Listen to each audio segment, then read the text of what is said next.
GT Riders, kings of the Kong.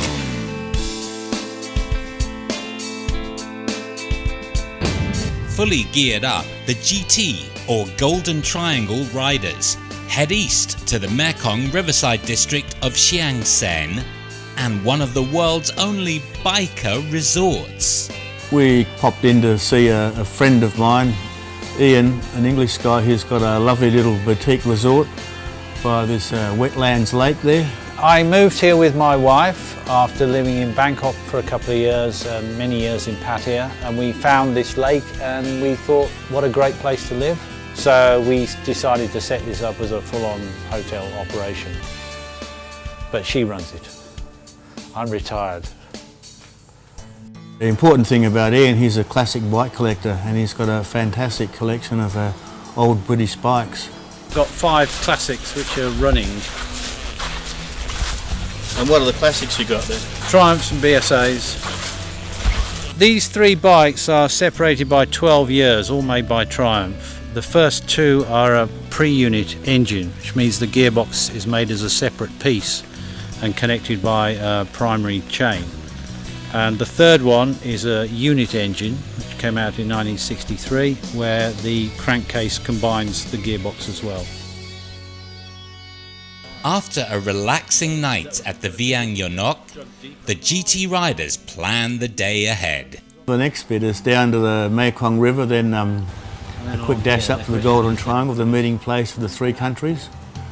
Before they reach the river, founding GT rider David Unkovich visits the historic ruins of Chiang Saen. It used to be an ancient capital, a civilization, and it was wiped out with the flood a few hundred years ago. There's old temple ruins and chetties all through town here.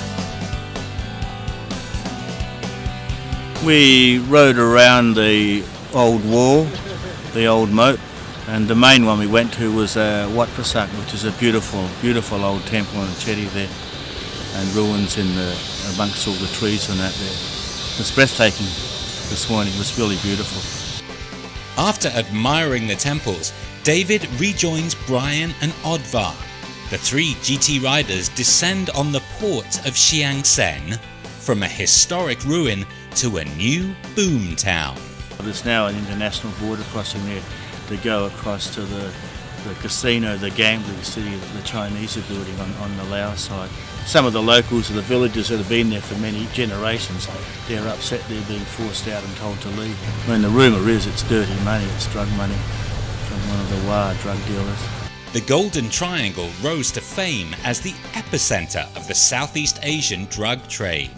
Opium's just about being cut out now. Yeah. They've had crop eradication programs and drug enforcement come in and given people alternative crops to grow. It's almost non-existent on the Thai side, but it's still going on in Laos because the enforcement there is not as good, not as strong. The main one now is amphetamines that are all coming from out of Myanmar, and they're all being smuggled down the river or whatever way they can.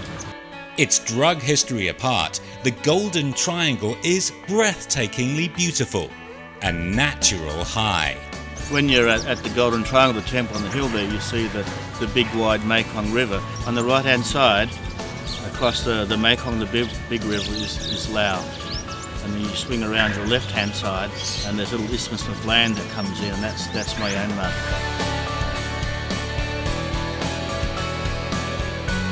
Well, the elephants are there and you're supposed to walk under the elephant 3 times, and it's supposed to be for good luck. Yeah.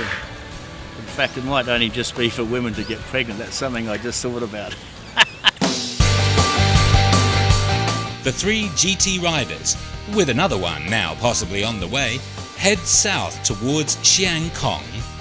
But after heavy rainfall, there's an obstacle in their path. My information is there's about 500 metres of possible clay soil going up over a hill that could be quite tricky on our road bikes with the road tyres we've got on, especially it's going up over a hill.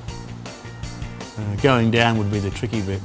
Up's not so bad, you can sort of fall off going backwards, but going downhill the bike's going to carry momentum, and that'll be the tricky part. With the dirt road done and dusted, the GT riders take a breather. We rode alongside the river, and then there was one beautiful temple that's on a hillock overlooking the Mekong. And if you ride up into this temple, then there's a fantastic view there with all these Buddha images around the temple. And that temple's called Wat Hua Kwan, I think it is. Most people wouldn't go there because you don't see much from the outside of the road, but once you know and you go up into the temple compound, it's a stunning view, fantastic.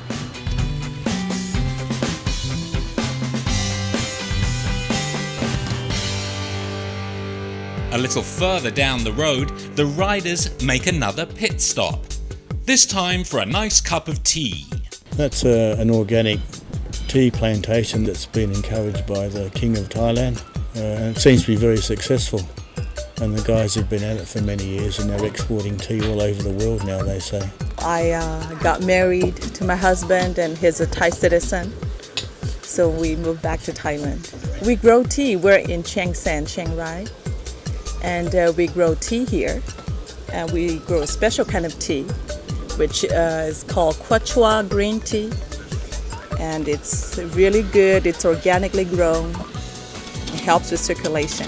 The women at the next table enjoyed something stronger than tea. They were partial to champagne and dog meat. The ladies there had asked us whether we'd ever eaten dog meat, and of course we all said no. But they were talking how they'd just had a dog meat meal a few days beforehand.